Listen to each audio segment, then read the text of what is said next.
இன்றைக்கி என்ன செய்ய போகிறோம்னா வாழைக்காயில் மிக்சர் செய்ய போகிறோம். வாழைக்காயை தோலை சீவிக்கலாம். காய் சீவிற கட்டையில் வாழைக்காயை தூளை சீவி எடுத்துக்கலாம். எண்ணெய் ஊற்றிக்கலாம். எண்ணெய் சூடேறிடுச்சு. வாழைக்காயை பொரித்து எடுத்துக்கலாம்.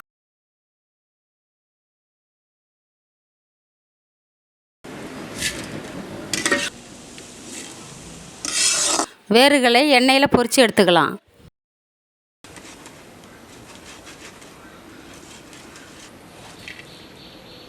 தட்டின பூண்டை எண்ணெயில் பொரித்து எடுத்துக்கலாம்.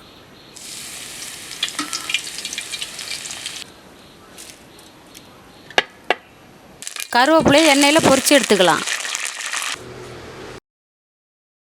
தேவையான அளவு உப்பு, மிளகாத்தூள் எல்லாத்தையும் சேர்த்து கிளறிக்கலாம். வாழைக்காய் மிக்சர் ரெடி.